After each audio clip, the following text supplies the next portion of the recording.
In the winter of 1883, a man stood at the front of a saloon in territorial New Mexico and read aloud from a primer to three men who were older than he was, while outside a sheriff walked past the window and laughed. That is not the part people remember. What they remember is the fever winter that followed, and what Roy Mercer did when it arrived, and the fact that when the worst of it was over, and the town of Harlan Flats finally got quiet enough to look around and count its living, the schoolteacher who had no schoolhouse was still there, and the men who had been taught to read their own wages were the ones who had helped carry the sick to Delia Voss's back room. But that is getting ahead of the story. Roy arrived in Harlan Flats by stage on a Tuesday afternoon in September of 1883, with a canvas bag of primers and readers and one change of clothes, and a letter from the territorial school board that described the position as a teaching post at a functioning schoolhouse in a growing settlement with a population of roughly 300 souls. He was 30 years old, had taught in 3 different territories before this one, and had learned to read the gap between what a letter from a school board promised and what a town actually contained. He had not learned to read it that well. The schoolhouse had burned in the spring, not dramatically, not from a lantern knocked over during a lesson, but from a brush fire that had run along the dry creek bed behind the building and taken the roof in about 20 minutes on a Sunday when nobody was inside. The foundation stones were still there. The ashes had mostly blown off by the time Roy arrived. What remained was a rectangle of scorched earth and a cast-iron bell that had survived the fire by falling through the floor and landing in the dirt, where it sat now, tilted at an angle, as though considering whether to ring or not. The school board met in the back office of the Feed Suppliers building. There were 4 members.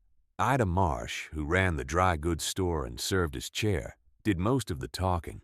She was a compact woman in her 50s with gray hair pulled straight back and a manner of speaking that made every statement sound like it had already been decided in a room Roy was not invited to. She told him that funds for rebuilding were being sought. She did not say from whom or by what method. She told him that in the meantime, the board had identified several locations that might serve as temporary teaching spaces. When Roy asked what those were, she handed him a list of 3 properties, all of which turned out on inspection to be either locked, occupied by livestock, or actively falling down. He spent 2 days looking and came back with nothing he could use. The 4th afternoon he was in town, he stopped into Delia Voss's saloon to ask whether anyone had suggestions. He was not a drinking man in any particular sense, but the saloon occupied the longest, widest building on the main street, and it had an oil lamp on every table, which was more than most establishments in Harlan Flats could claim. Delia was behind the bar when he came in. She was perhaps 40, broad-shouldered and deliberate in her movements, with a dry expression that seemed permanently installed on her face, as though the world had been presenting her with material for years, and she had decided to find it more interesting than distressing. She listened to Roy's situation without interrupting him. When he finished, she wiped down the bar for a moment and said, "The back corner is empty before noon every day except Saturday. Tables fit 6. If you bring your own chalk, I won't charge for the wall space." There was a stretch of unpainted board along the back wall that the previous owner had put up to block a drafty window. It was smooth enough to write on. Roy said he would be there at 7 in the morning. He asked whether she thought anyone would come. Delia glanced toward the end of the bar, where an older man with close-cropped white hair and a collection of small cuts across his knuckles was stacking glasses with the careful attention of someone who had never quite trusted his own hands. She said, "Cobb's been asking me to teach him his letters for 2 years. I don't have time. You do?" Cobb looked up.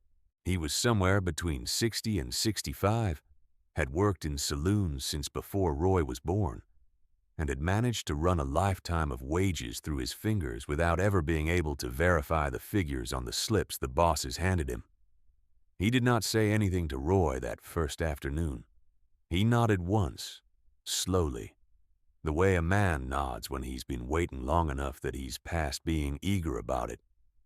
2 other men came that first morning. One was a freighter named Aurelio, who ran a mule wagon between Harlan Flats and the railhead 60 miles south. He spoke English with a Mexican inflection and could follow spoken conversation with no difficulty, but he had been handing bills of lading to other men to read for the better part of 10 years. The other was a young man named Prescott, who had arrived in the territory from Arkansas 8 months earlier, and had decided, after considerable evidence, that his inability to read was the reason he kept ending up at the wrong end of every arrangement he agreed to.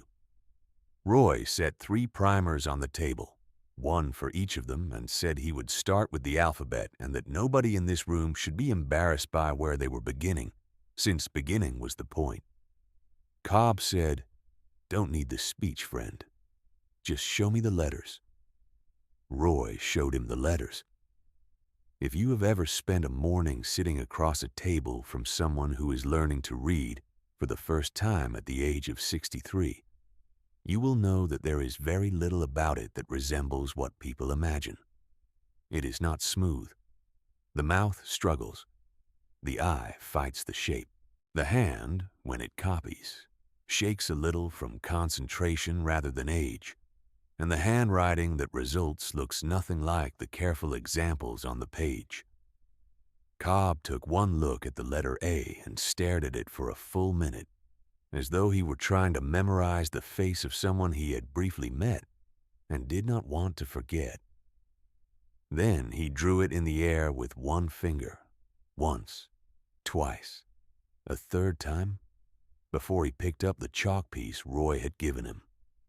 When he got it right on the board, he turned around and looked at the empty room behind him as if he expected someone to be there to see it. There was nobody. Aurelio was still working on his own letter, forehead low over the table, and Prescott had set his primer down and was rubbing his eyes with the heel of his hand. Roy said, "Good." That was all. Cobb sat back down. They worked for 2 hours that first morning until the saloon began to fill with the pre-noon crowd, and Delia's morning barkeep, a teenager named Lamar, had to start setting up the tables. Roy gathered the primers and stacked them on the shelf Delia had cleared for him behind the bar.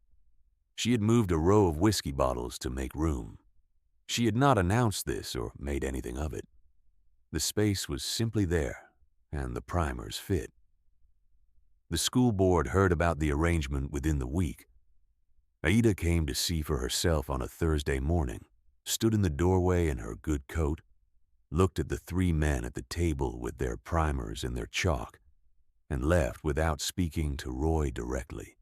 She told the board that evening, according to the feed supplier's wife, who relayed it to Prescott, who told Aurelio, who told Roy, that the arrangement was an embarrassment to the town, and that the teacher would be gone by winter. Roy had heard the same kind of prediction before, in different words about different arrangements. In his last post in eastern Kansas, he had been dismissed from his teaching position for refusing to ask a 9-year-old black boy to wait outside while the white children had their lessons. The school board there had given him a week to clear out. He had cleared out in a day and spent the next month writing letters to every school board in the Southwest Territories until one wrote back, and that one had been Harlan Flats, and now there were no walls standing on the schoolhouse he had been hired to fill. He stayed. The class expanded. By October, there were 6 students coming to the back corner of Delia's saloon on weekday mornings.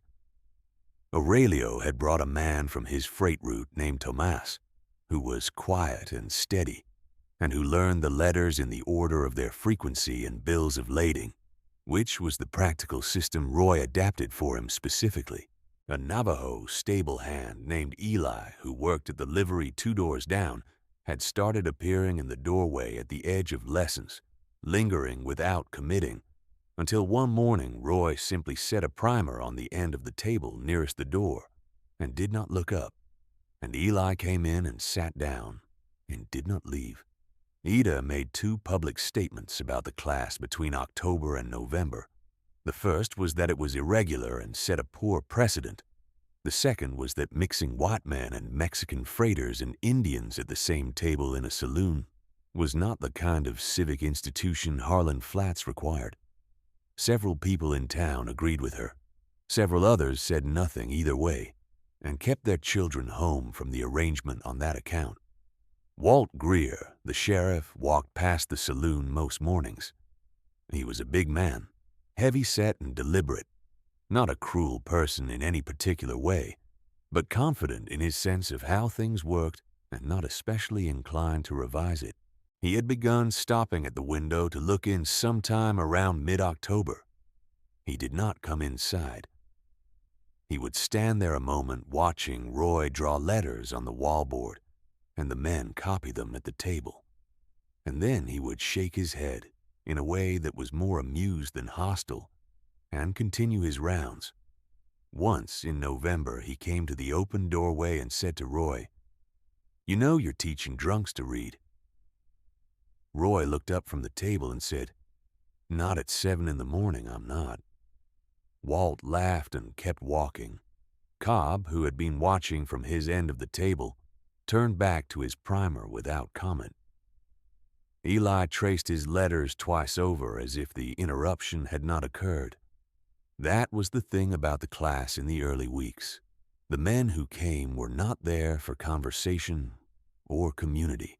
They were there for the specific thing Roy had to offer, which was the ability to read the words in front of them, and they went about acquiring it with the concentrated patience of people who understood exactly what the absence of it had cost them.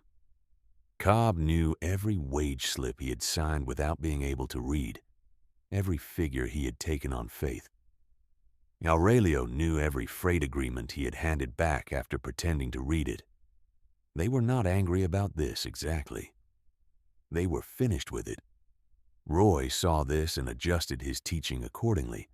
He was not a man who confused the purpose of a lesson with the performance of one. He did not make speeches. He did not congratulate people at a volume intended to be heard outside the room. He found the thing each person needed to be able to do: bills of lading for Aurelio, wage slips for Cobb, written directions for Prescott, and he started there and built outward. By the end of November, the class had 8 students on a regular morning and 2 or 3 more who came when they could. Delia had moved the shelf with the primers to a more permanent position and had added a second lamp to the back corner at her own expense. She did not mention this. Roy noticed it on a Tuesday morning when the light in that corner was better than it had been on Monday, and he said nothing about it either. This was increasingly the language they operated in. She made a thing possible. He used it. Neither party required acknowledgement. The winter came hard that year. December in territorial New Mexico could be dry and cold, or it could be wet and cold, and the winter of 1883 came in as the second kind, with a wet snow in early December that froze into a crust and then stayed.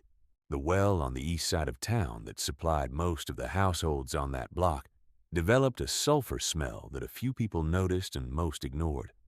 And by the second week of December, 3 households had sick children, and by Christmas there were 12 adults down with fever in Harlan Flats, and one of them was Thomas. Aurelio came to find Roy on a Tuesday morning when Thomas did not appear for the lesson. He said the man had been feverish for 2 days and was alone in the room he rented above the feed suppliers. Roy walked there with him. Tomas was not in any immediate danger that morning, but the room had no stove, and the fever had him shaking, and Roy arranged with the feed supplier's wife to move a cot to the back of the supply room, which was warmer, and to check on the man twice a day. By New Year's, the town had 17 people sick. The doctor who served Harlan Flats lived 20 miles away and came twice. diagnosed what he thought might be a typhoid outbreak from the well, prescribed rest and boiled water, and left again. Nobody died in the first 2 weeks of January, but the town had the still, narrow feeling of a place that was waiting to see whether it would have to. Delia opened the saloon's back room as a sick room on the 5th of January. She had a storeroom behind the main space that was warm from the kitchen fire and big enough to fit 4 cots. She had 3 cots. She acquired a 4th from the boarding house run by a widow named Mrs. Calloway, who sent it over without asking questions. 4 of the sickest people in town came to those cots, including an elderly Mexican woman named Senora Fuentes, who had no family in the settlement and had been left alone in her house on the western edge of town for 3 days before anyone went to check on her. Roy carried her himself. She weighed very little. He kept teaching through the first 2 weeks of January, in the mornings, to whatever students appeared. Attendance dropped to 4, then 3, then 2. Cobb appeared every morning regardless, wrapped in a wool coat with the collar turned up, and worked through his lessons with the same steady attention he had brought since September. Prescott came when he was not helping at one of the sick households. Eli came twice a week and spent the rest of his time at the livery, which had taken in 2 horses whose owners were down with fever. On the 19th of January, Roy did not appear for the morning lesson. Cobb waited 30 minutes, then went to find Delia. She had last seen Roy the night before, when he had been helping carry water to the back room. She went to the room he was renting at the north end of the main street, found the door unlocked, and found Roy on the floor beside the bed, which was where he had apparently sat down to pull off his boots and had not made it any further. The fever had him. She got him onto the bed, sent Cobb for water, and stayed. She had a saloon to open in 4 hours and a back room full of sick people who needed attending, and she stayed. Cobb brought water and came back twice more that day with soup from the boarding house kitchen. Lamar, the barkeep, opened the saloon without her and managed the front room on his own, checking his head into the back room every hour to see whether she needed anything. Roy wasn't unconscious exactly. He was somewhere between sleep and awareness for most of that first day, hearing sounds from somewhere outside the room that seemed to come and go with no clear logic. At one point, he heard Delia's voice very close, saying something level and plain about water. He drank what she gave him and went back under. He was afraid, in the way a man is afraid not of dying specifically, but of becoming useless, of being the one who lies still while everyone around him has things to do. He had spent 4 months making himself useful in a place that had not asked for him and had not been sure it wanted him, and the fear was not of what the fever might take, but of what it might leave behind, which was a man who had been carried rather than one who carried. Delia did not know he was thinking this. She knew he was fevered and stubborn, and that his forehead was hot enough to be concerning. She sat with him through the first night because the alternative was leaving him alone, and that was not something she was willing to do. By the morning of the 21st, he was sitting up. By the 24th, he was back in the saloon's back corner with 2 primers, and Cobb across the table from him, looking over Roy's state with an expression that was neither sympathy nor celebration, but something more plainly practical, as if he were assessing a piece of equipment that had been out of service and was now running again. "You look terrible," Cobb said. "Open to page 12, Roy said. Cobb opened to page 12. The fever passed through Harlan Flats over the course of 6 weeks in total, and it took 2 lives. One was Mrs. Fuentes, who died in the 3rd week of January with Delia sitting beside her, and one was a young man from Missouri named Reed, who had only been in the territory 3 months and whose name Roy had been meaning to add to the class list. 14 others recovered.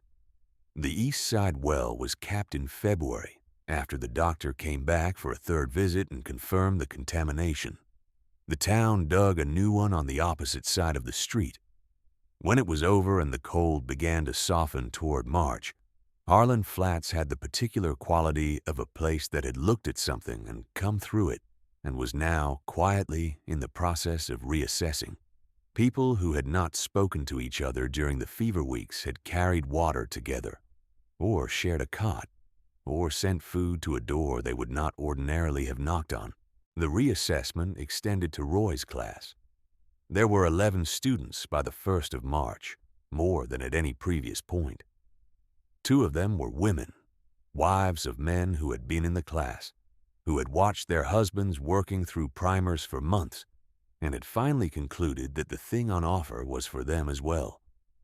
A boy of 14 named Samuel, whose mother had kept him away from the saloon lessons on principle, showed up one morning in early March with a primer he had apparently borrowed from Prescott and stood at the back of the room until Roy gestured to an open chair.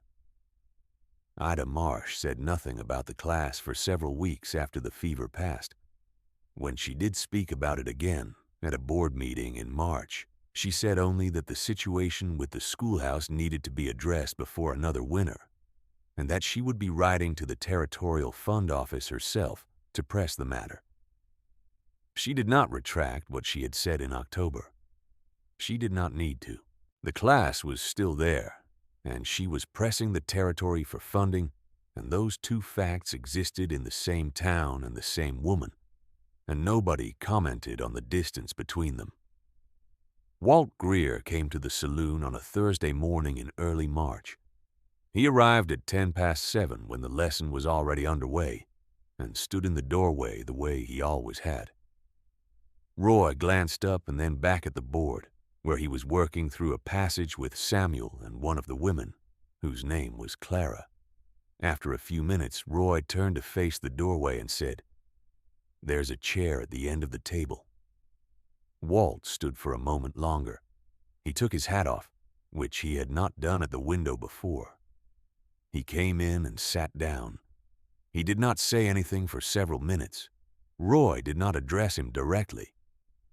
He simply continued the lesson, drawing letters and words on the board, asking Samuel to read back a line, asking Clara to find the same line on her page. When he came around to Walt's end of the table, he set a primer down beside him without comment. Walt looked at the primer for a moment.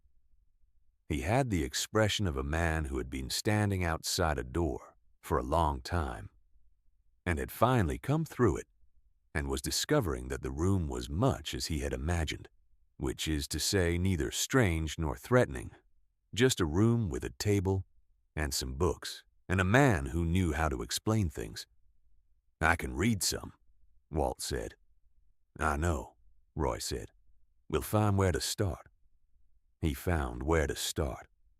Walt was not illiterate, as it turned out, but his reading was slow and effortful, learned late and practiced rarely, the kind that costs more energy than it should for what it returns.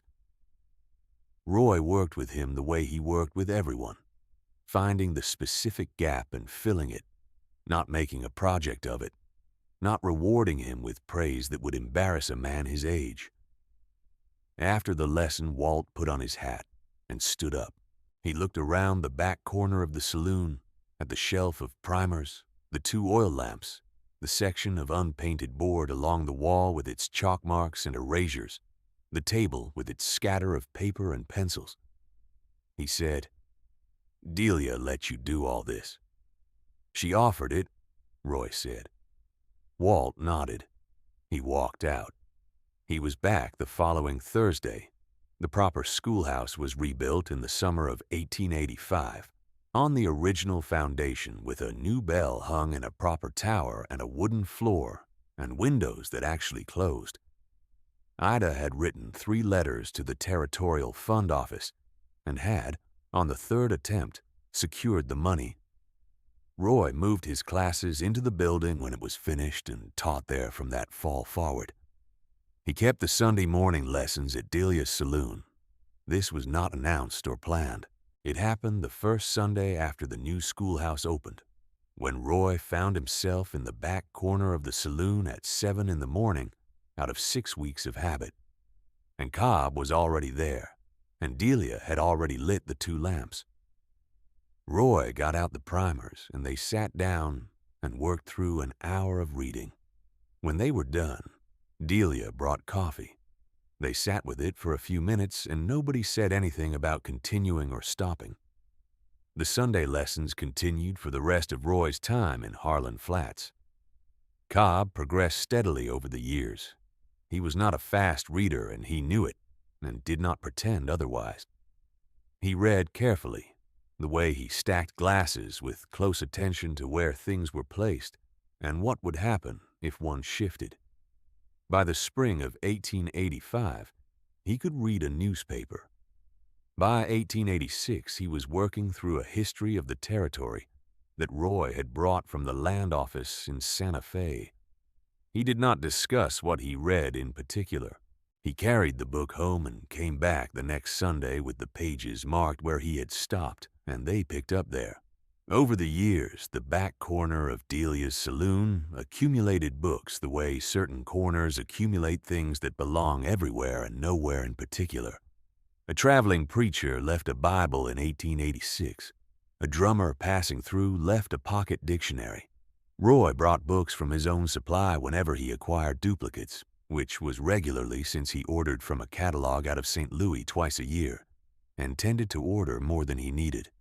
By 1890, there were 2 shelves of books in the back corner, and the people of Harlan Flats had begun, without anyone organizing it, to borrow them. Delia did not call this a library. She called it the shelf. When people asked her about it, she said the books were there, and anyone who needed one could take one as long as they brought it back. The town called it something else eventually. Aurelio moved away from the territory in 1887, taking a freight route further west where the work was steadier.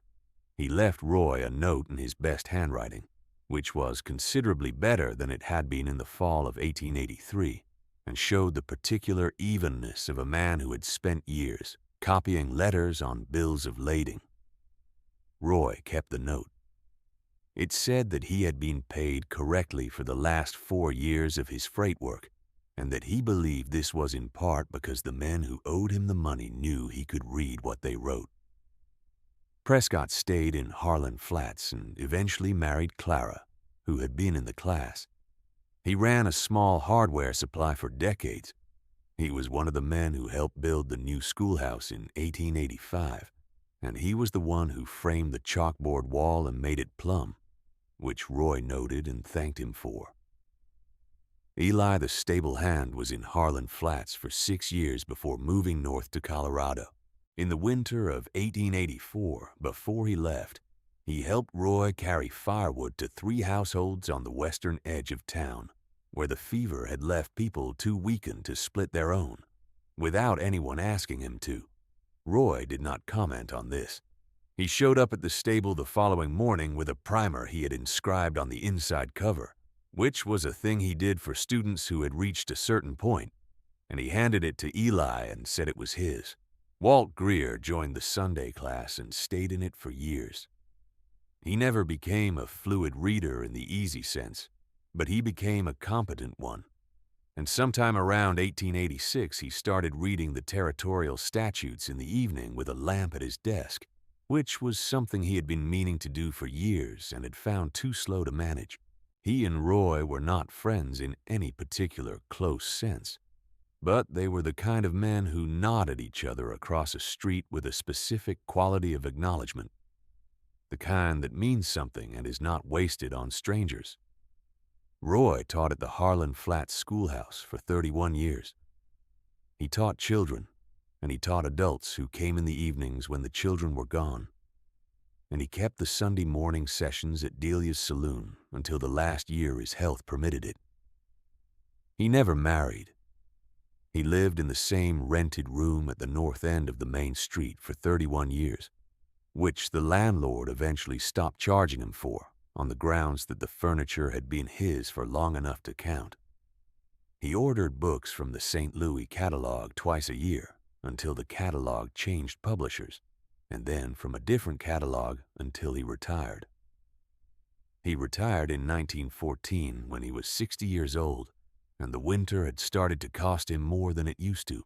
Delia outlived him by 4 years. The town held a gathering for Roy at the schoolhouse in the spring before he retired, and Cobb read aloud at it. He was in his middle 80s by then, still working at the saloon in a limited capacity, still in possession of the particular contained attention that had made him a good student. He read from the history of the territory, the same book Roy had given him in 1886, which he had read 4 times over the years by his own account. He read slowly and clearly, in the manner of someone who knows the material and is not hurrying it. Roy sat in the front row of his own schoolhouse and listened. He did not cry. He was not a man who cried in public, and he was not a man who made much of occasions either. He sat with his hands in his lap and listened to Cobb read, and when Cobb finished the passage and looked up, Roy nodded once. Cobb sat down. Several people spoke that evening about what Roy had done for them or for their children, and Roy listened to all of it with the same patience he brought to most things, which was not especially warm on its surface, but was attentive in a way that people felt. Delia sat at the end of the second row and said nothing, which was appropriate, since what she had done wasn't easy to separate from what he had done, and she had no interest in the attempt. If you have spent time in an old frontier town, you know that certain places acquire a specific gravity over the years that has nothing to do with their official function. Delia's saloon had been a saloon for 40 years, and it was remembered as one. But it was also remembered as something else by the people who had sat in its back corner on a winter morning with a primer and an oil lamp and a teacher who did not make them feel embarrassed about where they were beginning.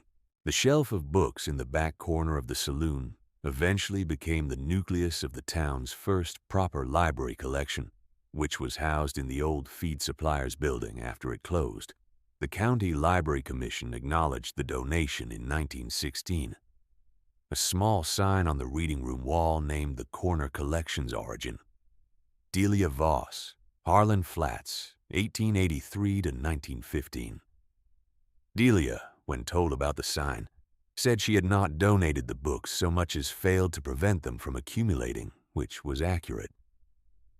Roy's grave is on the hill above the town, which was the usual place for graves in Harlan Flats, since the ground there was softer than the flat, and the view, as several people noted over the years, was the whole of the valley with the mountains behind it.